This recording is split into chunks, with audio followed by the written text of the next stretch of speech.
रात की सिहाई छत पर फैली हुई थी, मगर संजय साहब के दिल में अंधेरों की एक और गहरी दुनिया बसी हुई थी। बानी संजय साहब के सामने खड़ी थी। उसके गाल आंसुओं से तर थे और आंखें लाल। वो बेबसी से अपने पापा को देख रही थी, जैसे उनके शब्दों के जरिए उसे कोई राह मिल जाए, कोई उम्मीद की किरण मिल जाए। उसके कांपते होंठ धीरे से हिले थे। पापा, भगवान के लिए आप मेरी हालत पर रहम करें। मैं अर्नब सूर्या से शादी कैसे कर सकती हूँ? उसकी आवाज़ ऐसे कांप रही थी जैसे कोई तेज दिया हवा में हो। आंसुओं के दो मोती टूटकर उसके गालों पर आए, जिसे उसने जल्दी से साफ कर लिया। पापा, हर कोई जानता है कि वो कैसा इंसान है। उसके सीने में दिल नहीं, पत्थर है। वो मुझे इंसान नहीं समझता और ना ही मुझे प्यार करता है। बस अपनी जिद और जीत का निशाना बना रहा है। संजय साहब ने एक पल के लिए बेटी को देखा, फिर नजरें फेर लीं। उनकी आंखों में शर्मिंदगी और बेबसी का मिला जुला भाव था। वो अपनी बेटी की बातें सुन रहे थे, मगर उनके दिल में डर की जंजीरें भी खिंच रही थीं। वो जानते थे कि वो अपनी बेटी का साथ नहीं दे सकते। वो मजबूर थे, एक ऐसे मजबूर बाप जो अपनी बेटी को उस दरिंदे से बचा नहीं सकते थे, और बचा सकते थे तो एक ही सूरत में, या तो बानी और खुद को हमेशा हमेशा के लिए मौत की नींद सुला देते, या फिर चुपचाप बेबसी के आलम में बानी का हाथ उस इंसान के हाथ में दे देते। वो मजबूरी के उस दोराहे पर खड़े थे जहां उन्हें कुछ समझ नहीं आ रहा था। बानी, वो थके हुए लहजे में बोले, हम बेबस हैं। तुम्हें अर्नब सूर्या की दुल्हन बनना ही पड़ेगा। हमारे पास कोई और रास्ता नहीं है। पापा, वो चीख उठी, आप ये कैसे कह सकते हैं कि हमारे पास कोई रास्ता नहीं? आपने हमेशा मुझे सिखाया है कि सच के लिए खड़े होना चाहिए, तो अब आप क्यों हार मान रहे हैं? वो रोते हुए अपने पापा के घुटनों पर सर रखकर बैठ गई। संजय साहब ने गहरी सांस ली। वो अपने जज्बात पर काबू पाने की कोशिश कर रहे थे, मगर उनकी आवाज में सख्ती झलक रही थी। बानी, अगर हमने अर्नब सूर्या को इनकार किया तो वो हमें कहीं का नहीं छोड़ेगा। तुम नहीं जानती कि वो क्या क्या कर सकता है। मैं जानती हूँ पापा, वो तड़प कर बोली। मैं जानती हूँ कि वो निर्दयी है, बेरहम है, और अपनी ताकत का घमंड उसके हर काम से झलकता है। मगर क्या आपने सोचा है कि मेरी जिंदगी का क्या होगा? क्या आपने सोचा है कि मैं उसके साथ कैसे जी सकूंगी? संजय साहब खामोश हो गए। उसके शब्द उनके दिल के कहीं अंदर गुम हो गए थे। वो जानते थे उनकी बेटी सच कह रही है, मगर उनके पास कोई जवाब नहीं था। बानी की आंखों से आंसू और तेज होने लगे। पापा, आप हमेशा मेरी ढाल बने हैं। आपने आज कैसे मुझे बीच मझधार में छोड़ दिया? संजय साहब का दिल जैसे किसी ने मुट्ठी में लिया हो। वो अपनी बेटी की तरफ देख भी नहीं पा रहे थे। उनके लिए ये फैसला करना आसान नहीं था, मगर वो जानते थे कि उनके पास कोई और चारा भी नहीं था। अर्नब सूर्या एक आम इंसान नहीं था। वो 36 गांव का सरदार था। ऐसा सरदार जिसके आदेश पर लोग अपनी जान तक कुर्बान करने को तैयार रहते थे। पूरे गांव में कोई उसकी आंखों में आंखें डालकर बात करने की हिम्मत नहीं करता था। उसकी शख्सियत के दो पहलू थे। एक तरफ वो बाहरी तौर पर बेहद खूबसूरत, लंबा कद, गेहुआ रंग और गहरी आंखों वाला शख्स था, मगर दूसरी तरफ वो एक ऐसा व्यक्ति था जिसके घमंड, अहंकार और ताकत की कहानियां हर जुबान पर थीं। वो सिर्फ एक सरदार नहीं था, बल्कि एक माफिया किंग भी था, जिसकी पहुंच गांव से लेकर शहर तक थी।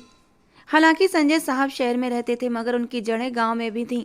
अर्नब सूर्या के साथ दुश्मनी लेना उनके लिए आत्महत्या के बराबर था। बानी एक मासूम और सरल हृदय वाली लड़की थी।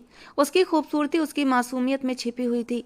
वो अपने पापा को अपने लिए एक दीवार समझती थी, मगर आज वो दीवार भी अर्नब सूर्या के सामने ढह चुकी थी। पापा, आपको पता है कि वो मुझे कभी खुश नहीं रहने देगा।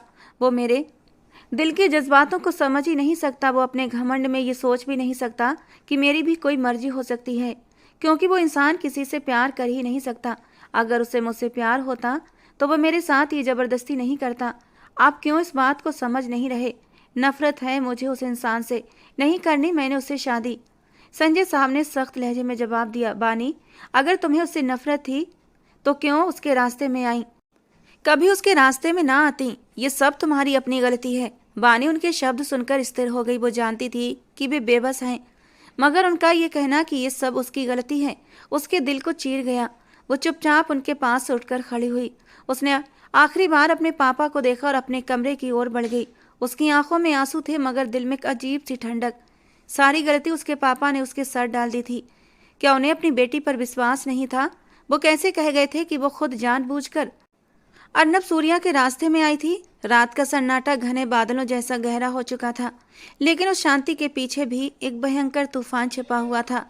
बानी के कमरे में हल्की रोशनी थी और कमरे में बेड के कोने में अपनी चादर में लिपटी वो अपने आंसुओं के साथ अकेली बैठी थी। हर आंसू उसके दिल के बोझ को बढ़ा रहा था।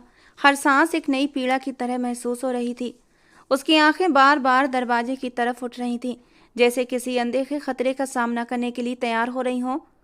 फिर अचानक सन्नाटे को एक जोरदार दस्तक ने चीरा था। दरवाजे पर पड़ने वाली ये दस्तक उसके दिल की धड़कन को थमा गई थी। वो डर और बेबसी के आलम में अपनी जगह पर जम गई। बानी जानती थी ये दस्तक उसकी तबाही की शुरुआत का संकेत थी। उसकी सांसें तेज हो गईं और हाथ कांपने लगे। कुछ ही पलों में दरवाजा खुला और बाहरी कदमों की आवाज गूंजने लगी। ये अर्नब सूर्या के गार्ड्स थे। उनके बेजान चेहरे और आंखों में अजीब सी निर्दयता थी। उनके हाथों में बंदूकें थीं, जैसे ये जताने के लिए काफी हो कि आज्ञा का उल्लंघन कोई विकल्प नहीं। उनके पीछे 2 औरतें भी थीं जो नौकरानियां लग रही थीं।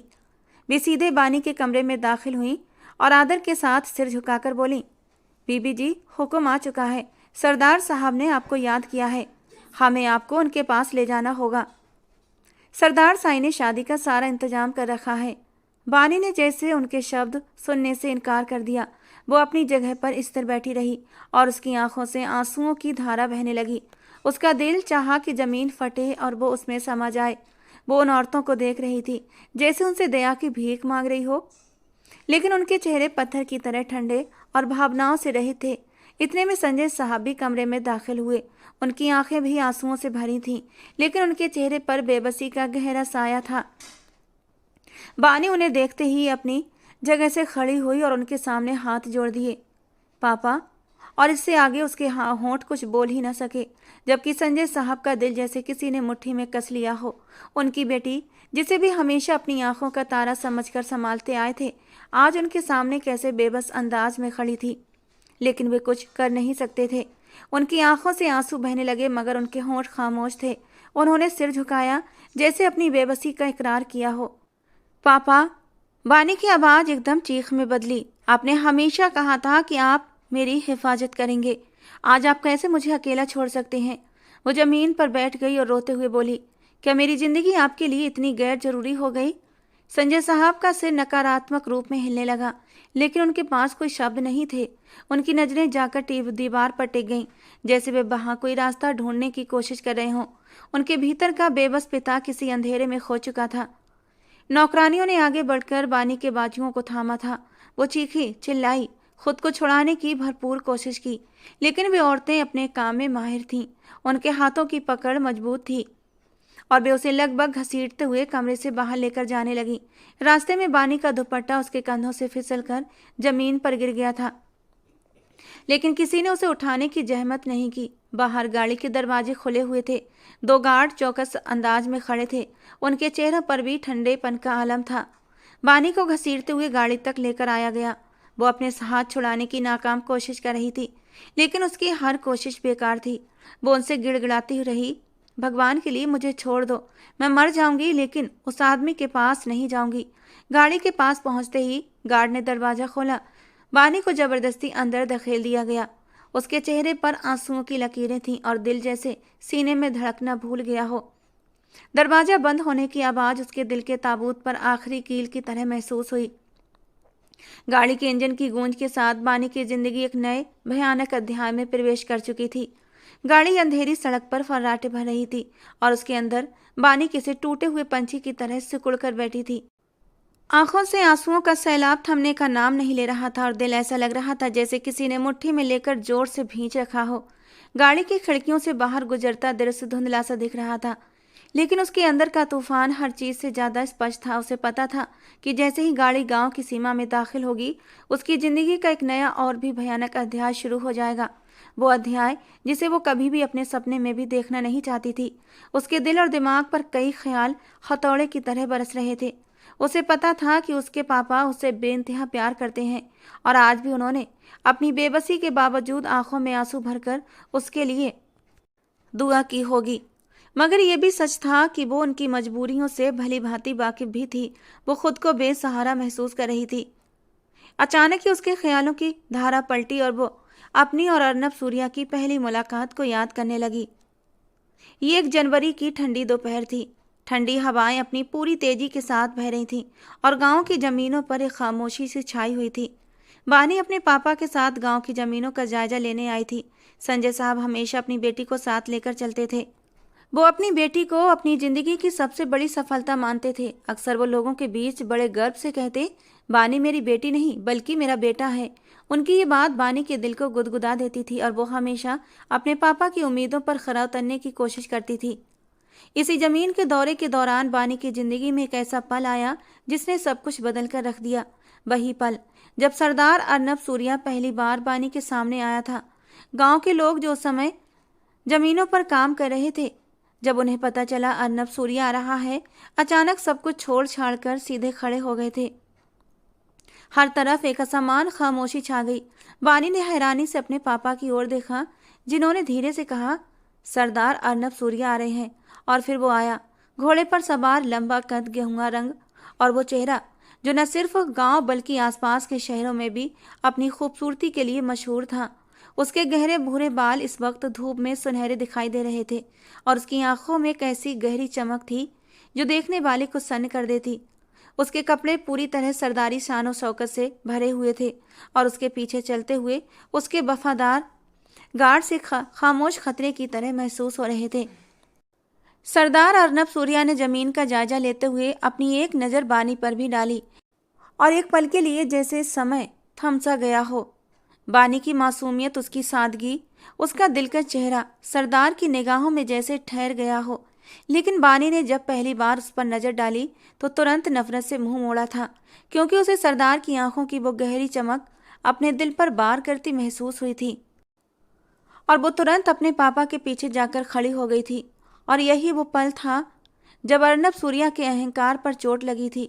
उसके लिए यह असहनीय था कि कोई लड़की, और वो भी एक आम से गांव की लड़की, उसकी ओर देखने से इनकार कर दे, क्योंकि आज तक न जाने कितनी हसीन लड़कियों से अर्नब का आमना सामना हुआ था और वो लड़कियां अर्नब की खूबसूरत पर्सनालिटी पर फिदा हो जाती थीं। उसके साथ वक्त गुजारने को वो अपनी खुशकिस्मती समझती थीं। लेकिन बानी पहली लड़की थी जिसे अर्नब के चेहरे से नजरें हटाई थीं। उसकी नजरें गहरी हुई थीं। घोड़े से नीचे उतरकर वो संजय जी के पास आया था। मैं गलत नहीं तो ये आपकी बेटी है? उसने संजय जी के सामने खड़े होते हुए सवाल किया था। जी सरदार, ये मेरी बेटी है।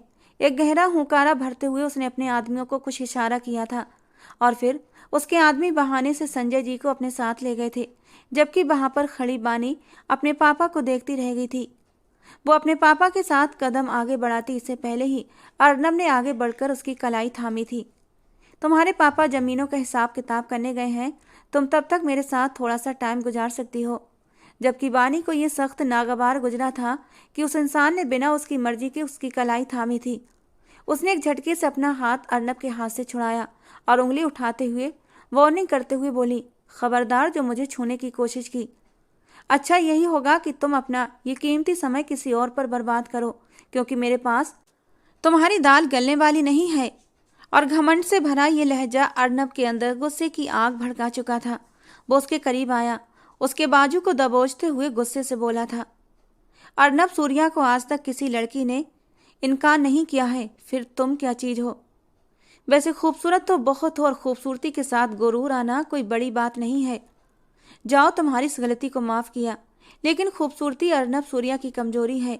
वो हर खूबसूरत चीज़ पर अपना हक समझता है और आज से तुम भी मेरी मिल्कियत हो। और ये मालिकाना अंदाज बानी के दिल पर जाकर लगा था। उसने एक झटके से अर्नब को धक्का दिया था। मैं तुम्हारी जागीर नहीं हूँ, समझे मिस्टर अर्नब? आइंदा से मुझसे दूर रहें, इसमें ही आपकी भलाई है। ये कहकर वो तेज कदमों से उसी दिशा की ओर बढ़ गई थी जहाँ उसके पापा गए थे, जबकि अर्नब के होठों पर एक हल्की सी मुस्कान उभरी थी, लेकिन ये मुस्कान बेहद खतरनाक थी। अगले दिन अर्नब सूर्या ने अपने नौकर के जरिए संजय और उनकी बेटी को अपनी हवेली पर दावत के लिए आमंत्रित किया था। आमंत्रण निहायत इज्जत और सम्मान के साथ पेश किया गया था। संजय जी एक पल के लिए चौंके थे, लेकिन वो जानते थे कि सरदार अर्नब सूर्या का बुलावा आदेश के बराबर है। लेकिन बानी जो अपने कमरे में मौजूद थी, इस निमंत्रण को देखकर गुस्से से भर गई थी। उसने वो निमंत्रण पत्र उठाया और गुस्से में उसके टुकड़े टुकड़े कर दिए। और उन टुकड़ों को उसने अर्नब सूर्या के नौकरों के सामने फेंकते हुए कहा, जाओ और जाकर अपने मालिक से कह दो कि मैं उनकी दावत में नहीं आऊंगी। उसकी आवाज में जिद और आत्मसम्मान था जो उसके मासूम दिल से फूट पड़ा था। नौकर ने अर्नब तक वानी का ही संदेश पहुंचा दिया। वानी को अंदाजा भी नहीं था कि इसका परिणाम क्या हो सकता है। अर्नब सूर्या जो हमेशा अपने अहंकार और ताकत के लिए जाना जाता था, वानी की यह गुस्ताखी सहन नहीं कर सकता था। यही वो पल था जब वानी के खिलाफ अर्नब के दिल में बदले की आग जल उठी थी। उसके अहंकार को एक गहरी चोट पहुंची थी और उसने उसी समय तय कर लिया कि वानी को अपनी दुल्हन बनाकर अपनी ताकत, अपनी प्रतिष्ठा की जीत का ऐलान करेगा। वानी के लिए ये एक साधारण जिद का दिन था, लेकिन उसे नहीं पता था ये दिन उसकी जिंदगी को हमेशा के लिए बदलने वाला था। रात के साए गहरे हो चुके थे। संजय जी अपने कमरे में बेचैनी से टह रहे थे। उनके चेहरे पर चिंता के गहरे निशान थे और उनके कांपते हाथ उनकी अंदरूनी घबराहट को स्पष्ट साफ कर रहे थे। वानी अपने जिद्दी स्वभाव की वजह से हमेशा उनके लिए गर्व का कारण बनी रही थी, लेकिन आज वही जिद एक बड़े तूफान को न्योता दे चुकी थी। उन्होंने कुछ पल रुककर अपने कदम वानी के कमरे की तरफ बढ़ाए। दरवाजा खोलते ही उन्होंने अपनी बेटी की मासूम सूरत देखी, लेकिन उनके दिल की स्थिति किसी तूफान से कम नहीं थी। वानी, उनकी आवाज भारी थी, लेकिन उसमें पिता का प्यार और डर साफ झलक रहा था। वानी ने सिर उठाकर अपने पापा की ओर देखा। जी पापा। उसकी आवाज में मासूमियत थी, लेकिन उसके लहजे में वही जिद छुपी हुई थी जो उसके हर कदम से झलकती थी। संजय जी उसके पास बैठ गए। बेटी, तुमने जो आज किया है वो बहुत बड़ी गलती थी। अर्नब सूर्या कोई साधारण आदमी नहीं है। वो केवल गांव का सरदार नहीं बल्कि माफिया का राजा भी है। तुम्हें अंदाजा नहीं कि ऐसे लोगों से दुश्मनी मोल लेना कितना खतरनाक हो सकता है। वो हमें कहीं का नहीं छोड़ेगा। पापा की बात सुनकर वानी ने सर झुका लिया, लेकिन उसके चेहरे पर वही हठधर्मिता साफ झलक रही थी। पापा, आप हमेशा कहते हैं कि हमें सच्चाई और न्याय का साथ देना चाहिए। मैं ऐसे आदमी के सामने क्यों झुकूं जिसके दिल में दूसरों के लिए कोई दया नहीं है और जिसे औरत की इज्जत करना नहीं आता। वो किसी भी लिहाज से अच्छा इंसान नहीं है। संजय जी ने निराश होकर सिर हिलाया। बेटी, दुनिया के नियम बहुत अलग हैं। न्याय और सच्चाई की बातें अच्छी लगती हैं, लेकिन ऐसे लोगों के सामने ये बातें व्यर्थ हैं। हम साधारण से लोग हैं और वो आदमी निर्दयी है। पापा, वानी ने अपने पापा की ओर देखते हुए उनकी बात पूरी की। मैं ऐसे व्यक्ति से कभी नहीं मिलना चाहती जिसके दिल में दूसरों के लिए प्यार ना हो, जो केवल ताकत और अहंकार की भाषा समझता हो। मैंने जो किया वो सही किया और आपको भी डरने की जरूरत नहीं है, क्योंकि आपकी बेटी ने कुछ गलत नहीं किया है। संजय जी का दिल जैसे किसी ने मुट्ठी में जकड़ लिया हो। उन्होंने उसे समझाने की बहुत कोशिश की, लेकिन वानी अपनी जगह पर अडिग रही। अगले ही दिन वे गांव छोड़कर शहर वापस आ गए थे, लेकिन संजय जी का दिल अब भी भारी था। रात में जब पूरे घर में हर तरफ सन्नाटा छाया हुआ था, संजय जी के दरवाजे पर एक जोरदार दस्तक हुई थी। उन्होंने दरवाजा खोला तो सामने ही अर्नब सूर्या के आदमी खड़े थे। उनके चेहरे पर ठंडापन था और उनके हाथों में एक चिट्ठी भी थी। चिट्ठी संजय जी के हाथ में दे दी गई और कहा गया, ये अर्नब सूर्या का संदेश है, इसे ध्यान से पढ़ें। संजय जी ने कांपते हाथों से वो चिट्ठी खोली। हर शब्द ने उनके दिल को हिला दिया था। चिट्ठी में लिखा था, संजय जी, आपकी बेटी वानी ने मुझे इनकार करके मेरी इज्जत को ठेस पहुंचाई है और ये बात मैं कभी भूल नहीं सकता। मैंने तय किया है कि मैं वानी से शादी करूंगा। ये मेरा आदेश है, न कि अनुरोध। यदि आपने मेरी बात मान ली तो आपका घर और जमीनें एकदम सुरक्षित रहेंगी, लेकिन यदि आपने मेरा प्रस्ताव ठुकरा दिया तो मैं आपकी जमीनें जब्त कर लूंगा, आपकी नौकरी खत्म कर दूंगा और आपके परिवार को भी बर्बाद कर दूंगा। मुझे पता है कि वानी के अलावा भी वानी से छोटी आपकी 2 बेटियां और हैं। मुझे नहीं लगता एक बेटी को बचाने के लिए आप अपनी दोनों बेटियों की कुर्बानी देंगे। वानी अब मेरी है, चाहे वो शादी के साथ मेरे पास आए या बिना शादी के, फैसला आपके हाथ में है। अर्नब सूर्या। संजय जी ने पत्र को दोबारा पढ़ा और उनकी आंखों में बेबसी के आंसू आ गए। उनके सामने जैसे अंधेरा सा छा गया था। वो जानते थे अर्नब सूर्या की बात को नकारना मौत को न्योता देने के बराबर है। उनके पास कुछ भी कहने की हिम्मत नहीं बची थी। अगले दिन अर्नब सूर्या ने खुद अपने गार्ड्स के साथ संजय जी को अपनी हवेली पर बुलाया। वहां उसकी आंखों में वही घमंड और ताकत की झलक थी जो उसके व्यक्तित्व की पहचान थी। संजय जी, उसने गहरी और गंभीर आवाज में कहा, मैं ज्यादा समय बर्बाद नहीं करना चाहता। आपकी बेटी मुझे बहुत पसंद आ गई है और ये रिश्ता अब तय हो चुका है। आपकी मर्जी हो या न हो, बानी अब मेरी है। संजय जी ने मुश्किल से अपने होंठ खोले थे। सरदार साहब, ये फैसला बहुत मुश्किल है। अर्नब सूर्या की आंखों में एक ठंडी चमक आई थी। मुश्किल तो आपके लिए तब होगी जब मैं आपकी जमीनों और आपके घर पर कब्जा करके सब कुछ खत्म कर दूंगा, और इसके बावजूद भी बानी सिर्फ मेरी ही रहेगी। ये फैसला सिर्फ मेरे हक में होगा, वरना आप और आपके परिवार के लिए अब कोई जगह नहीं होगी। ये शब्द संजय जी के लिए आखिरी कील की तरह थे। वो जान गए थे कि उनके पास अब कोई रास्ता नहीं बचा। वो चुपचाप सिर झुकाकर वहां से लौट आए थे, लेकिन उनकी खामोशी ने उनकी बेबसी की चीख को और गहरा कर दिया था। अचानक गाड़ी ने झटका खाया और बानी बीते हुए कड़वे ख्यालों से वर्तमान में लौट आई। उसने घबराकर चारों ओर देखा। गाड़ियों का काफिला गांव की सीमा में प्रवेश कर रहा था और इस दृश्य ने उसके दिल को नए दर्द से भर दिया। बाहर का माहौल बदल चुका था और वो उन जमीनों के करीब पहुंच रही थी जहां उसकी तबाही लिखी जा चुकी थी। गाड़ी की खिड़की से बाहर देखते हुए उसके दिल की धड़कन जैसे तेज से तेज होती जा रही थी। बानी ने बेचैनी से अपनी जगह बदलने की कोशिश की, लेकिन जैसे ही वो हल्की सी भी हरकत करती, एक सख्त नजर उस पर टिकी होती। पास बैठी नौकरानी, जो अर्नब सूर्या की वफादारों में से एक थी, उसकी हर हरकत पर पैनी नजर रखे हुए थी। बानी ने हिम्मत करके आखिरी बार विनती करने की कोशिश की। भगवान के लिए, बानी ने अपनी कांपती आवाज में कहा, मुझे यहाँ से जाने दो। मैं जगह पर नहीं रह सकती। मैं तुमसे हाथ जोड़ती हूँ। ईश्वर तुम्हारा भला करेगा, तुम्हें इसका फल मिलेगा। नौकरानी ने एक पल के लिए बानी की ओर देखा, लेकिन उसकी आंखों में किसी भी तरह की कोई नरमी का संकेत नहीं था। वो जैसे पत्थर की दीवार बनी बैठी थी। बीबी जी, हमें हुक्म मिला है, हम सिर्फ सरदार साईं के हुक्म पर चलते हैं और उनका हुक्म टालना हमारे लिए मुमकिन नहीं। आप खुद को संभालें, ये आपके भले के लिए बेहतर होगा। बल्कि आप तो अपने आप को खुशकिस्मत समझें जो आप सरदार साईं की बीवी बनने वाली हैं। बानी की आंखें बेबसी के आंसुओं से भर गईं। उसने झटके से नौकरानी के करीब होकर उसके हाथों को अपने हाथों में ले लिया और रोने लगी। ये मेरी खुशकिस्मती नहीं बल्कि बदकिस्मती होगी। मैं यहाँ रहना नहीं चाहती। मैं तुम्हारे कदमों में गिरती हूँ। बस मुझे यहाँ से जाने दो। तुम्हें भगवान का डर नहीं है? मेरा दिल अब इस यातना को सहने के काबिल नहीं। नौकरानी ने बेबसी से अपने हाथ छुड़ाए, ठंडे लहजे में कहा, बीबी जी, आप जितना भी रोएं गिड़गिड़ाएं कोई फर्क नहीं पड़ेगा। सरदार साईं का हुक्म हमारी जिंदगी से भी बड़ा है। आपने जो करना है वो हवेली पहुँच कर करें, यहाँ हम कुछ नहीं कर सकते। बानी ने आंसुओं से भरी आंखों से उस नौकरानी को देखा। कैसी जिंदगी है तुम्हारी जहाँ तुम अपने दिल की सुन भी नहीं सकती? क्या तुम्हारे सीने में दिल नहीं है? क्या तुम्हें मेरी हालत देखकर जरा भी दया नहीं आती? नौकरानी ने गहरी सांस ली। उसके चेहरे पर कुछ पल के लिए झिझक आई, मगर तुरंत वो अपनी बेबसी की चादर में लौट आई। बीबी जी, हमारे नसीब हम खुद नहीं लिखते। सरदार साईं जो चाहते हैं वही होता है और आपको ये सब कबूल करना होगा।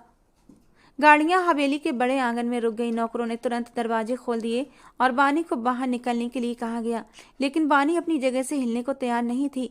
वो अपने आसपास देख रही थी, जैसे कोई भागने का रास्ता ढूंढ रही हो, लेकिन यहाँ हर तरफ वही लोग थे जो अर्नब सूर्या के हुक्म के गुलाम थे। बीबी जी, नीचे उतरें, नौकरानी ने उससे कहा। बानी ने कोई जवाब नहीं दिया। उसके हाथों ने सीट को कसकर पकड़ रखा था और उसकी आंखों में डर के आंसू फिर से छलकने लगे। दो नौकर आगे बढ़े और उसके दोनों बाजू पकड़कर उसे जबरदस्ती गाड़ी से बाहर निकाल लिया। बानी की आवाज़ धीमी सिसकियों में बदल गई। वो लगातार हाथ छुड़ाने की कोशिश कर रही थी, मगर उनकी मजबूत पकड़ ने उसे बेबस कर दिया था। जैसे ही वो हवेली के दरवाजे के करीब पहुंची, उसकी नजरें उस बड़े और डरावने दरवाजे पर जम गईं। उसने दिल ही दिल में भगवान को पुकारा, लेकिन उसे मालूम था कि उसकी दुआ का जवाब आज शायद न मिले। बानी के कदम जैसे बेजान हो चुके थे। उसकी सांसें बेतरतीब थीं। दिल की धड़कन इतनी तेज हो रही थी जैसे किसी भयानक अंजाम का सामना कर रही हो। अचानक उसकी आंखों के सामने धुंध सी छाई। जमीन जैसे उसके पैरों तले से खिसकने लगी थी। वो एक पल को रुकी। उसका दिल किसी अनजाने बोझ से दबने लगा। उसकी सांसें रुकने लगीं और फिर वो अपने होश खो बैठी। नौकरानी की बाहों में झूलते हुए उसका वजूद बेजान सा हो गया। नौकरानी ने एक पल को झुककर उसे संभाला, लेकिन वो खुद भी उस पल की तीव्रता से घबरा गई थी।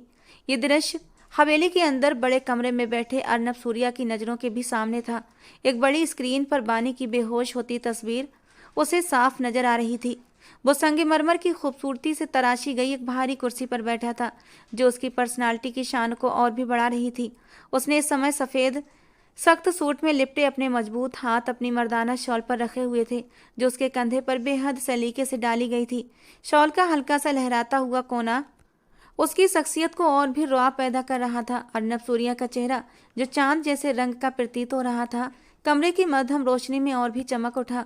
उसकी आंखों में इस समय एक अनोखी चमक थी, ऐसी चमक जो गर्व और रुतबे से भरी हुई थी, लेकिन कहीं गहराई में प्रेम की एक कोमल सी झलक भी दिखाई देती थी। वो ऐसा व्यक्ति लग रहा था जिसकी दुनिया में कोई भी चीज उसकी पकड़ से बाहर नहीं थी।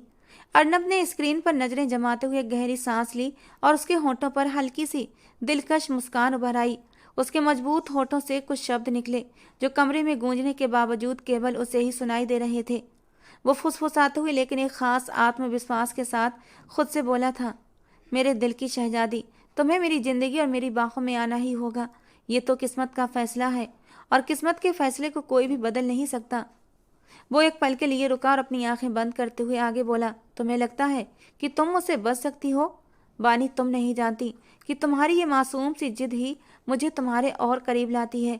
तुम्हारी हर नफरत, हर आंसू मेरे दिल में तुम्हारे लिए और ज़्यादा प्रेम जगा देता है। लेकिन ये बात तुम्हारे समझने की नहीं है, ये केवल मैं जानता हूँ। अर्नब सूर्या। उसने अपनी उंगली से अपनी शॉल को थोड़ा सा ठीक किया और अपनी मुस्कान को और भी गहरा करते हुए बोला, मुझे तुम्हारा ये डर, ये मासूमियत, ये बेबसी बहुत पसंद है। तुम्हारी यही हालत देखकर लगता है कि तुम सिर्फ मेरी हो, केवल मेरी, और तुम्हारा यहाँ आना, मेरी इस हवेली में कदम रखना मेरे दिल की जीत है। अर्नब की आंखें एक बार फिर स्क्रीन की ओर उठीं, जहां बानी को एक नौकरानी संभालने की कोशिश कर रही थी। वो खुद से बोला, बस हिम्मत करो मेरी जान, तुम्हारे लिए ये दुनिया कितनी निर्दयी होगी, लेकिन मैं तुम्हें दिखाऊंगा कि मेरे साथ तुम्हें क्या क्या मिलेगा। डर के बदले सुकून और नफरत के बदले प्यार।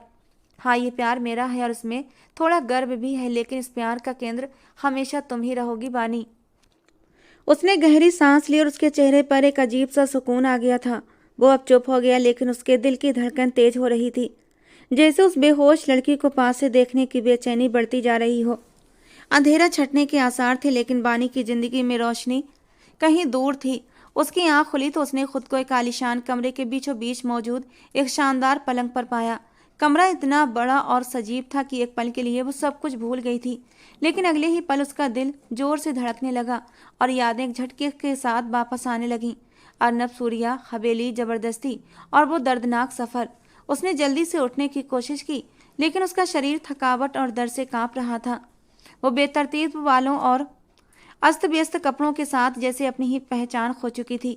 कमरे की खामोशी उसे चुभने लगी। बानी ने बेचैनी से दरवाजे की ओर दौड़ लगाई, लेकिन दरवाजा मजबूती से बंद था।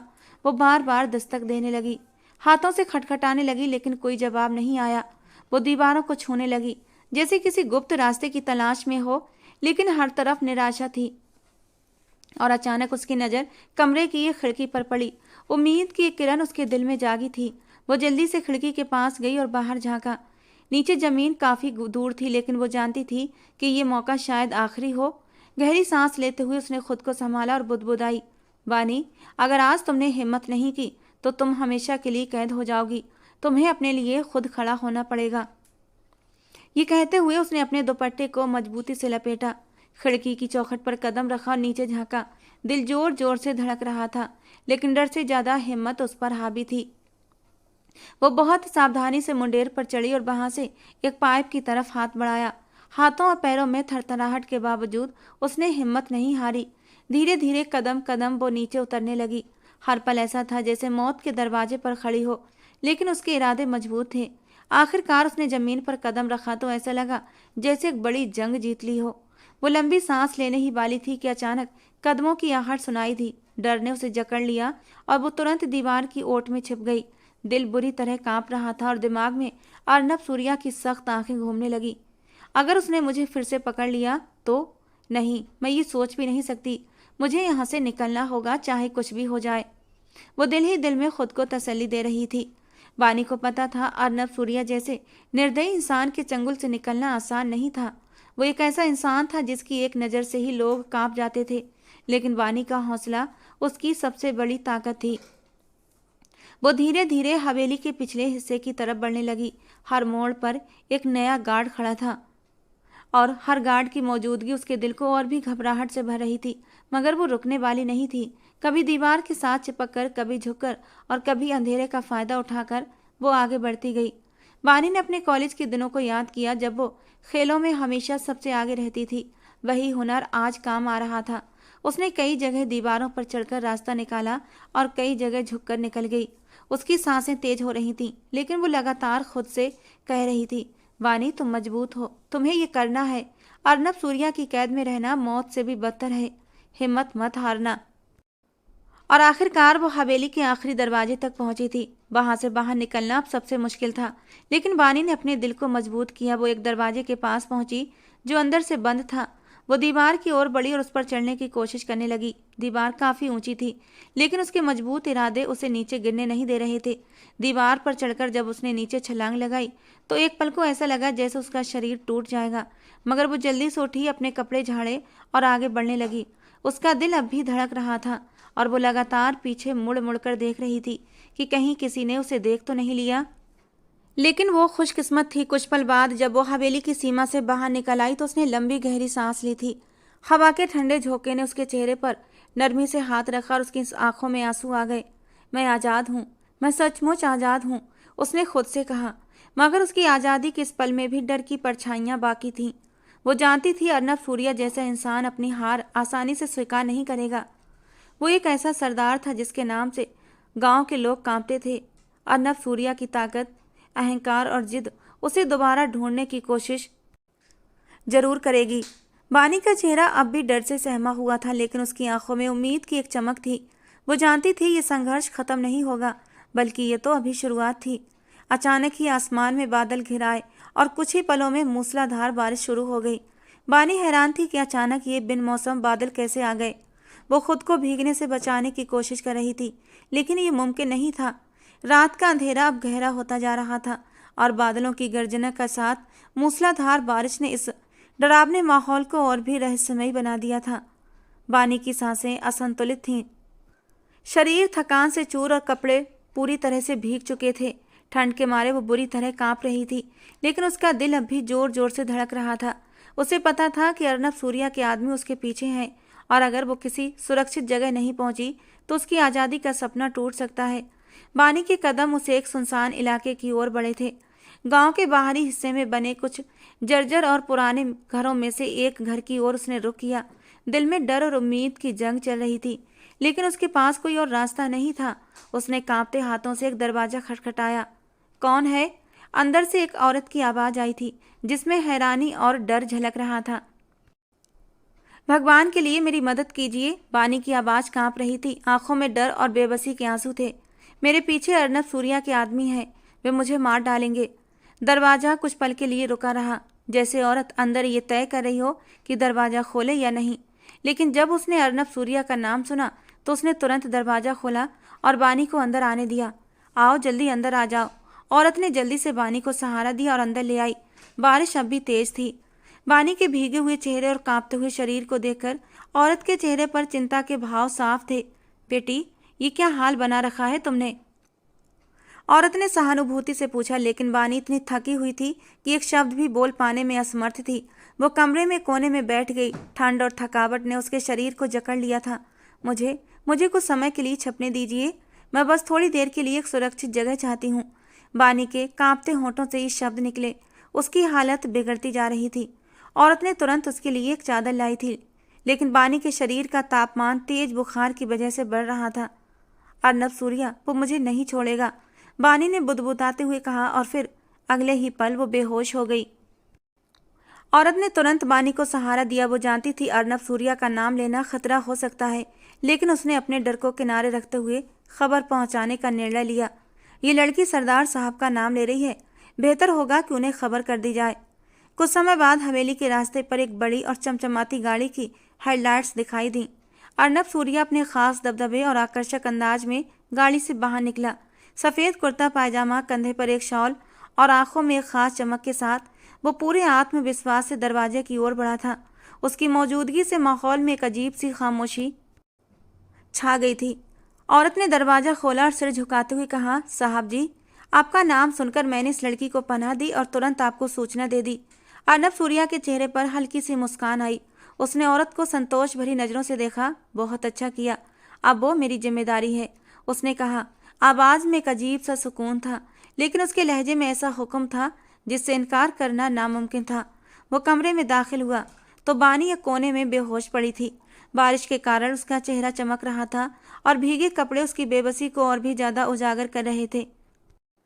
लेकिन अर्नब सूर्या की आंखों में उसके लिए बेतहाशा मोहब्बत झलक रही थी। वो कुछ पल तक उसे देखता रहा, जैसे उसे सामने देखकर उसके दिल को सुकून आया हो। बानी, तुम कितनी जिद्दी हो, लेकिन यही जिद मुझे और भी ज्यादा तुम्हारे ओर खींचती है, उसने खुद से कहा। फिर वो धीरे से आगे बढ़ा। भीगे कपड़े उसके तन पर चिपके हुए थे और उसकी खूबसूरती को देखकर अर्नब का मन बहकने लगा था। बेखुदी में जाकर वो उसके करीब बैठा था। उसके गीले बाल जो उसके सफ़ेद दूधिया गालों पर चिपके हुए थे, बहुत प्यार से उसने अपनी उंगलियों से हटाकर उन्हें कान के पीछे किया था। बेखुदी में अब उसकी उंगलियां बानी के होठों तक गई थीं। नर्म होठों की नरमी को महसूस करते हुए अर्नब के दिल में गुदगुदी सी हुई थी। ये लड़की उसे कितनी अपनी अपनी सी लगने लगी थी कि दिल उसकी ओर खींचने लगा था। अर्नब के होठों पर एक दिलकश सी मुस्कान आई थी। उसे लगता था कि वो इस जिद्दी और रूठी सी लड़की को एक दिन जरूर मना लेगा। वो उसके पास से उठने ही वाला था कि तभी उसने महसूस किया कि बानी का पूरा शरीर हल्के हल्के कांप रहा था। शायद उसे ठंड लग रही थी। उसने बानी का कंधा हिलाकर उसे उठाने की कोशिश की, लेकिन वो गहरी बेहोशी में थी। बानी की बिगड़ती हालत ने अर्नब को परेशान किया था। ठंड से नीले पड़ते ओंठ अर्नब की निगाहों से छुपे न रह सके। ठंड से कांपता उसका वजूद अर्नब को अपनी ओर खींचने लगा। इससे ज़्यादा वो बानी को और ज़्यादा तकलीफ में देख ही नहीं सकता था। उसने धीरे से अपने कंधों से शॉल उतार कर एक साइड में रखी थी और अपनी शर्ट को उतारते हुए उसने कमरे की लाइट बंद कर दी। दोस्तों, ये कहानी का पहला भाग है। कहानी के दूसरे भाग को सुनने के लिए आप लोग हमारे चैनल के साथ जुड़े रहें। कहानी का अब तक का ये भाग आपको कैसा लगा, कमेंट बॉक्स में ज़रूर बताना। पसंद आया हो तो प्लीज़ लाइक करना। रोज़ एक नई रोमांटिक कहानी सुनने के लिए हमारे चैनल को सब्सक्राइब जरूर करना। मिलते हैं दोस्तों कहानी के दूसरे और आखिरी भाग के साथ।